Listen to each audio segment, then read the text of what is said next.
ಹುಟ್ಟುಹಬ್ಬ 2010ರಲ್ಲಿ ನಾನು ಎಲೆಕ್ಷನ್ ಸೋತಾಗ ನನ್ನ ಸ್ನೇಹಿತರುಗಳು ನನ್ನನ್ನು ಧೃತಿಗೆಡಬಾರ್ದು ಅಂದ್ಬಿಟ್ಟು ಸಣ್ಣದಾಗಿ ಸ್ಟಾರ್ಟ್ ಮಾಡಿದ್ರು.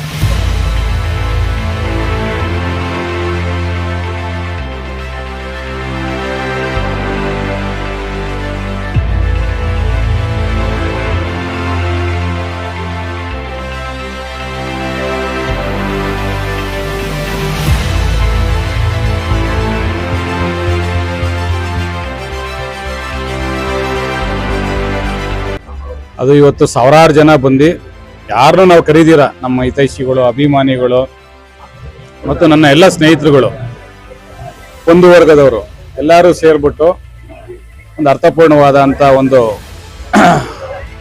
ಹುಟ್ಟುಹಬ್ಬನ ಆಚರಿಸ್ಕೊಂಡು ಬಂದಿದ್ದಾರೆ. ಈ ಒಂದು ದಿವಸ ನಾನು ಟೋಟಲ್ ಪಬ್ಲಿಕ್ಗೋಸ್ಕರ, ಅಂದರೆ ನಮ್ಮ ಸಾರ್ವಜನಿಕರಿಗೋಸ್ಕರ ಇವತ್ತೊಂದು ದಿವಸ ನಾವು ಮೀಸಲಿಟ್ಟಿರ್ತೀನಿ.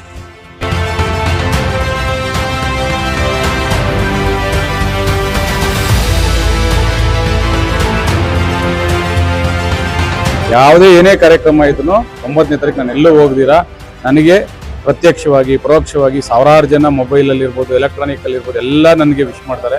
ಅವರೆಲ್ಲರಿಗೂ ಸದಾ ನಿಮಗೆ ಈ ಎಲ್ಲ ಒಂದು ಪ್ರೀತಿ ಪಾತ್ರನಾಗಿರೋದಕ್ಕೆ ನಿಮ್ಮ ಚಿರಋಣಿಯಾಗಿರ್ತೀನಿ ಅಂತ ಹೇಳಿ, ಇದೇ ಥರ ನಾನು ರಾಜಕಾರಣದಲ್ಲಿ ಅಧಿಕಾರ ಇರಲಿ ಅಧಿಕಾರ ಇಲ್ಲದೆ ಇರಲಿ ಏನು ನಾನು ಸರ್ವಿಸ್ ಮಾಡ್ಕೊಂಡು ಹೋಗ್ತಾ ಇದ್ದೀನಿ, ಆ ಸರ್ವಿಸ್ಗೆ ಎಲ್ಲೂ ಚ್ಯುತಿ ಬರದೇ ಇದ್ದಂಗೆ ಆ ಭಗವಂತ ನನಗೆ ಆಶೀರ್ವಾದ ಮಾಡಿದ್ರೆ ಅಷ್ಟೇ ಸಾಕು. ಅದೇ ಎಲ್ಲದಕ್ಕಿಂತ ದೊಡ್ಡ ಅಧಿಕಾರ ಅಂತ ನಾನು ಅನ್ಕೊಂಡಿದ್ದೀನಿ.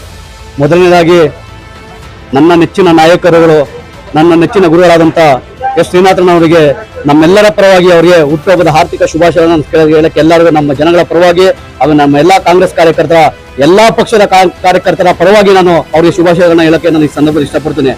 ಯಾಕೆಂದ್ರೆ ಇವತ್ತು ಒಬ್ಬ ಸಾಮಾನ್ಯ ಬಡ ಕುಟುಂಬದಿಂದ ಬಂದಂತ ಮಾರ್ಗದರ್ಶಕರಾಗಿ ಇವತ್ತು ಅವರು ಸಹ ಒಂದು ಸಾಮಾನ್ಯ ಬಡ ಕುಟುಂಬದಿಂದ ಯಾವುದೇ ರಾಜಕೀಯ ಹಿನ್ನೆಲೆಯಿಂದ ಬಂದಂತ ವ್ಯಕ್ತಿ, ಅದೇ ರೀತಿ ಆ ಕಷ್ಟ ಸುಖಗಳನ್ನ ಒಂದು ಬಡವರ ಪಾಲಿಗೆ ಅವ್ರು ನಿಜವಾಗ್ಲೂ ಒಂದು ದೇವತಾ ಮನುಷ್ಯನ ಅಂತ ಹೇಳ್ಬೋದು. ಇವತ್ತು ವಿಜಯನಗರದಲ್ಲಿ ನಿಜವಾಗ್ಲೂ ಎಲ್ಲ ನಮ್ಮಂತ ಯುವಕರಿಗೆ ಒಂದು ದಾರಿದೀಪ ಆಗಿದೆ.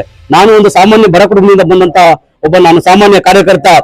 ನನ್ನನ್ನು ಇವತ್ತು ರಾಜ್ಯ ಮಟ್ಟದಲ್ಲಿ ಗುರುತಿಸಿ ಇವತ್ತು ಸಾವಿರಾರು ಜನಗಳು ಇವತ್ತು ನಿಮ್ಮಂತ ಸ್ನೇಹಿತರಲ್ಲಿ ನಾನು ಒಂದು ಪ್ರೀತಿ ವಿಶ್ವಾಸ ಗಳಿಸಿದ್ದೀನಿ ಅಂದ್ರೆ ಅದಕ್ಕೆ ಮುಖ್ಯವಾಗಿ ನನ್ನ ಗುರುಳಾದಂತ ಶ್ರೀನಾಥನೇ ಕಾರಣ.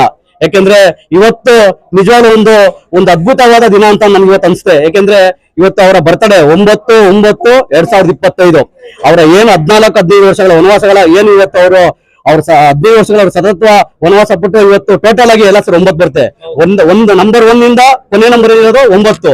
ಸೊ ಈ 9 ಎಂಡ್ ಆಗಿ ಅವರ ಸಕ್ಸಸ್ ಸಹ ಮುಂದಿನ ಸಿಗುತ್ತೆ ಅಂತ ಈ ಭಗವಂತ ಅವ್ರಿಗೆ ಆಶೀರ್ವಾದ ಮಾಡ್ತೇವೆ ಅಂತ ನನ್ನ ಒಂದು ಅಗಾಢ ನಂಬಿಕೆ ಇದೆ.